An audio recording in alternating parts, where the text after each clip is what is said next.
I settled onto the worn-out couch, a piece of furniture that once echoed with tales of laughter and late-night movies. Now it stood as a mere relic in a room steeped in memories of a happier past. Upstairs, my 3-year-old, Sophie, slumbered peacefully, her gentle breaths providing a stark contrast to the somber atmosphere below. Glancing at the clock once more, well past 10 p.m., I couldn't shake the sense of anticipation. Mark, my husband, was running late again, a routine that had become the new norm. The familiar sound of the key finally turning in the lock shattered the prevailing silence. I rose, instinctively smoothing my shirt, a habit that seemed futile in the face of our strained relationship. "Mark," I called out as he entered, looking more like a stranger than the man I had married. "You're late." He didn't meet my eyes, offering only a grunt in response. "Work. It's always work," he mumbled, his once warm and affectionate voice now carrying a cold, distant tone. I tried to maintain a casual tone, mentioning Sophie's inquiries about him earlier in the day. "She asked about you today, wondering when Daddy would be home." He shrugged off his coat carelessly, hanging it on the rack. "Kids ask a lot of things. Doesn't mean we always have answers." A pang of pain shot through my heart. "Maybe we could do something this weekend, just the three of us." "Sophie would love that." Mark snorted, his tone laced with sarcasm. "A family outing with everything that's going on. Don't be naive, Lily." My hands trembled slightly. This wasn't the man I fell in love with. "It's important, Mark. She needs her father." He walked to the fridge, pulling out a beer. "What she needs is a miracle, not me playing pretend in a park." I couldn't hold back my tears. "She's your daughter, Mark. How can you be so cold?" He took a swig of his beer, avoiding my gaze. "I'm being realistic, Lily. This isn't the life I wanted. A sick child, a house that feels more like a hospital." I followed him into the kitchen, my voice rising. "And what about me? Do you think I enjoy watching our daughter suffer? Do you think this is the life I dreamed of?" Mark slammed the beer bottle on the counter. "I don't know, Lily. I really don't. But I know I can't do this anymore." Anger surged within me. "You want to walk away from your own child?" He drained his beer in one gulp. "I need space. I can't deal with this suffocation." "Suffocation," I echoed in disbelief. "Is that what your family is to you now?" Mark turned away, his shoulders tense. "It's not just that. It's everything. The constant hospital visits, the medical bills, the way our lives revolve around Sophie's illness. I didn't sign up for this." I was at a loss for words, contemplating how our once loving relationship had devolved into this bitter reality. Mark didn't answer my question about his plans. Instead, he walked past me, his footsteps resonating heavily on the wooden floor. I stood there, a whirlwind of emotions churning inside me, anger, sadness, and a profound sense of betrayal. Later, as I lay in bed with the space next to me cold and empty, I listened to the distant sound of Mark's TV from the other room. The divide between us had grown too vast to bridge. The man I married, the father of my child, was now a stranger under the same roof. The hospital room presented a stark and clinical contrast to the warm and familiar feel of our home. Sophie lay in the small bed, her tiny chest rising and falling steadily. I sat beside her, holding her small hand, attempting to draw strength from her innocent slumber. Nurse Janet walked in, her face masked with professional kindness. "How's our brave girl doing today, Lily?" I managed a weary smile, replying, "She's a fighter, always has been." Janet checked Sophie's vitals, her movements efficient and gentle. "She's in good hands here. The surgery team is one of the best." I nodded, my throat tight with unspoken fears.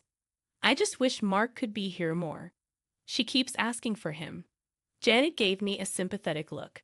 "Fathers often find it hard to cope with these situations, but you're doing an amazing job."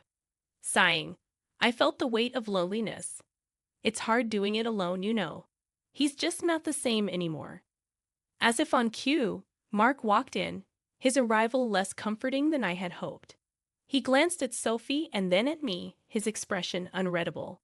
"How is she?" I replied, trying to keep my voice steady. He fiddled with his phone, avoiding eye contact. I can't stay long. Work's crazy. Anger flashed within me. Work? Because that's what's important right now? Mark looked up, his eyes cold. What do you want from me, Lily? To sit here and watch her sleep? I bit back a retort, focusing on Sophie instead. She asked for you today, Mark. She misses her dad. He shrugged off his detachment like a physical barrier. I'm here, aren't I? Before I could respond, Sophie stirred, her little voice weak but clear. Daddy. Mark's face softened momentarily as he moved closer to her. Hey, princess, Daddy's here. Sophie smiled faintly, reaching out for him. Stay with me, Daddy. I watched with a mix of hope and sorrow in my heart as Mark hesitated, then sat on the edge of the bed. I can't stay long, Sophie. Daddy has to work. Her smile faded, a look of understanding far beyond her years in her eyes. It's okay, Daddy. I love you. Mark forced a smile, patting her hand. I love you too, kiddo. As he stood to leave, I felt a surge of resentment. She needs you, Mark. We need you. He paused, his back to us. I'm doing what I can, Lily. His words rang hollow in the sterile room as I watched him leave, a familiar sense of abandonment settling over me. Sophie's hand gripped mine, her small presence a reminder of the fight ahead of us. That was brewing just beyond their sight.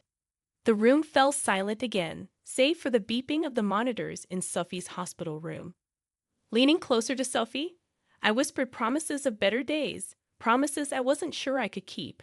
In that moment, all I had was hope and the unwavering love for my daughter. The silence was shattered by a call from my friend Lisa, a realtor at a local company, in the dimly lit hospital cafeteria, clutching a lukewarm cup of coffee. I sat, my mind swirling with betrayal and shock. Mark was selling our house, our home. Anger and disbelief fueled a determination I hadn't felt in months. Lisa slid into the seat across from me, her expression a mix of concern and anger. I can't believe he's doing this, Lily, selling your house while you're here with Sophie. Taking a deep breath, I tried to steady my shaking hands. I need you to delay the sale, Lisa. Buy me some time. Lisa nodded, her eyes firm. I'll do what I can, but we don't have much time. He's pushing for a quick sale. Leaning forward, my voice low and firm, I declared, I won't let him get away with this. He thinks he can just steal my house and run off with whoever she is. Lisa reached out, gripping my hand. Do you have a plan? The word echoed in my mind. I had been reactive for too long, letting life and Mark's indifference dictate my days. But not anymore. I'm going to fight back. I'll start by talking to a lawyer. There has to be a way to stop this.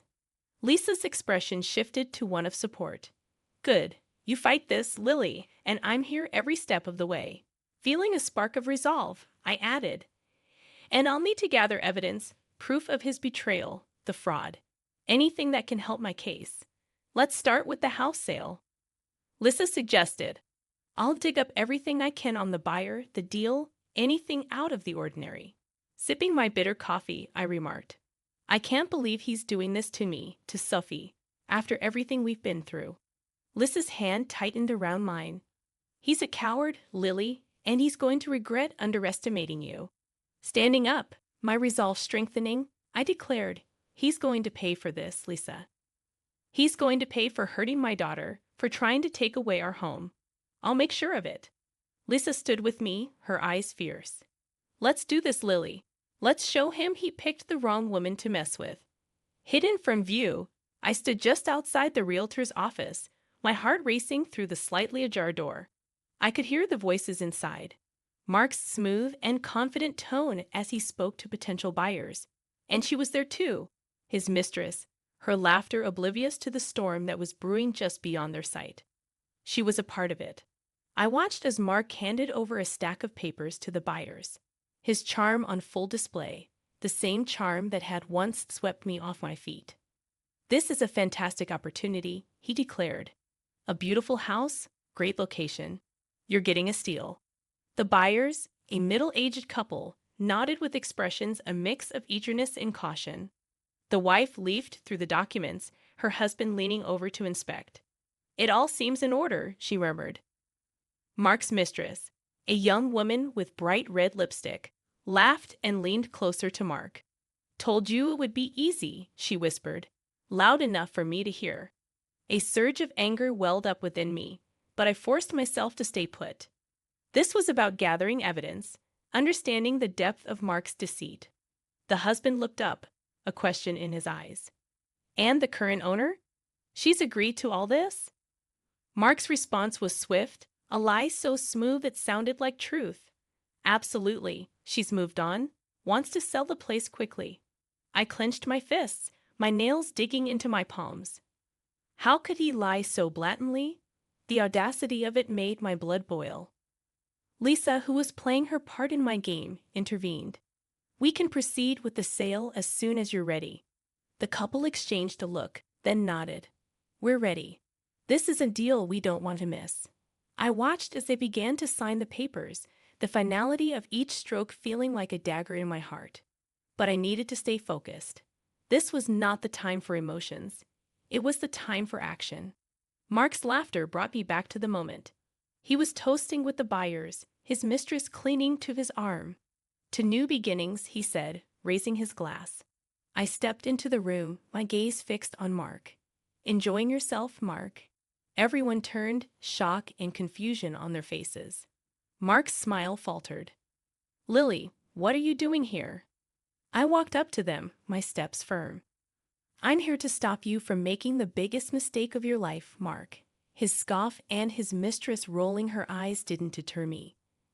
What are you talking about? The deal is done, she said. I smiled, but it was cold, devoid of any warmth. Is it now? Because I don't remember signing off on selling my house. The buyers looked uncomfortable, exchanging glances.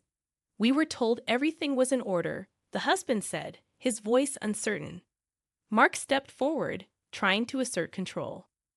Lily, you're confused. This is for the best. I shook my head. No, Mark. The only confusion here is yours if you think you can forge my signature and get away with it. The room went silent.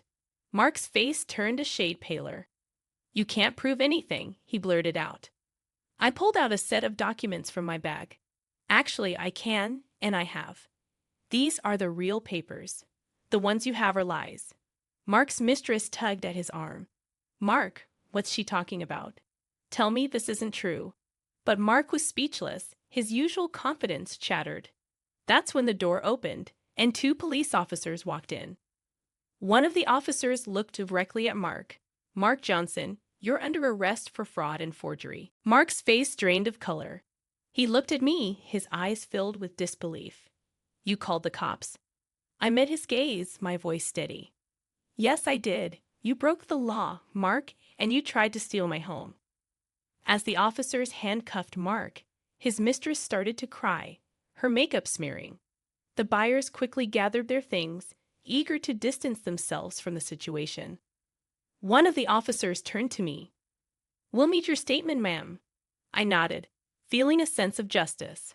Of course, officer. As they led Mark away, he looked back at me, his expression a mix of anger and regret. But I felt no sympathy. He had made his choice, and now he was facing the consequences. Lisa smiled at me, nodding her head approvingly. I smiled back and left the office. A weight lifted off my shoulders. I had stood up for myself and Sophie. I had fought back, and this was just the beginning. After Mark's arrest, I found myself in the lawyer's office, surrounded by law books, the air heavy with the scent of leather. Mr. Thompson, my lawyer, was a no-nonsense man in his 50s, his face etched with lines of experience. He glanced at the file in front of him. Lily, your husband's actions have opened up a big can of worms. The fraud charge is serious. I sat across from him, my hands clasped tightly in my lap. I know, Mr. Thompson, but I couldn't let him get away with it, not after everything. Mr. Thompson nodded, understanding in his eyes. I respect that. Now, about the divorce and custody battle. You're in a strong position, but it won't be easy. I leaned forward. I'm ready for it. I have to do this for Sophie. She deserves a stable home. The lawyer shuffled some papers. What about alimony and child support? Given Mark's incarceration, it's going to be complicated. I sighed, a mix of determination and sadness in my voice. I want what's fair for Sophie. She's my priority. As for Mark, he made his choices. Mr. Thompson looked at me, his expression serious. You're a strong woman, Lily. We'll fight for what's right for you and your daughter. As I left the office, my phone rang. It was Mark. I hesitated but answered. What do you want, Mark? His voice came through, laced with desperation. Lily, please. I messed up. I know that. But don't take Sophie away from me. I stopped in my tracks, anger rising. You thought about Sophie when you tried to sell our house, when you spent your days with that woman. He was silent for a moment. I lost my way, but I'm her father, Lily. I love her. I clenched my phone tighter. Love isn't just words, Mark. It's actions. You failed us both. Mark's voice cracked. I'll do anything to make it right. Please, Lily. I shook my head, even though he couldn't see me. It's too late for that. You'll see Sophie, but only under supervised visits. That's non-negotiable. There was a pause, then a soft, defeated sigh from Mark. Okay, I understand. The days were a whirlwind. I spent most of my time with Sophie, ensuring she felt loved and secure amidst the chaos. Her laughter was a balm to my wounded heart. One afternoon, while Sophie napped, I received a call from my sister Laura. Hey, Lily, how are you holding up? Laura's voice was always a mix of concern and strength. I sighed, staring out the window. It's tough, but I'm getting through it. Laura was silent for a moment. I heard about Mark. I'm so sorry, Lily, but I'm proud of you for standing up to him. I smiled faintly. Thanks, Laura. It's hard, but I have to be strong for Sophie. She needs me now more than ever. Laura's voice softened. And what about you? Who's being strong for Lily? Her question caught me off guard. I had been so focused on Sophie and the legal battle that I hadn't given much thought to myself. I don't know, Laura. I guess I haven't had time to think about that. Laura was firm. You need to take care of yourself too, Lily. You can't pour from an empty cup. I knew she was right. I'll try, Laura. It's just everything feels overwhelming right now. You're not alone, Lily. Remember that. I'm here for you always. The next day, I visited a therapist, Dr. Martin. His office was a small, cozy room with soft lighting and a comfortable couch. He greeted me with a warm smile. Lily, it's good to meet you. How can I help you today? I took a deep breath, unloading my worries and fears. I just feel so lost, Dr. Martin. Everything I knew, everything I trusted, it's all been turned upside down. Dr. Martin nodded, his voice gentle. It's understandable to feel that way after what you've been through. But it's important to remember that this is a chapter in your life, not the whole story. His words resonated with me. Over the next few weeks, I started to take small steps towards reclaiming my life. I joined a support group for single parents. The first meeting was daunting, but as I listened to others share their stories, I realized I wasn't alone. Welcome, Lily, said the group leader, a kind woman named Beth. We're here to support each other, to share our struggles and our victories. I shared my story, my voice steady but filled with emotion. The group listened, their faces a tapestry of empathy and understanding. After the meeting, a woman named Sarah approached me. Your story is inspiring, Lily. You're stronger than you realize.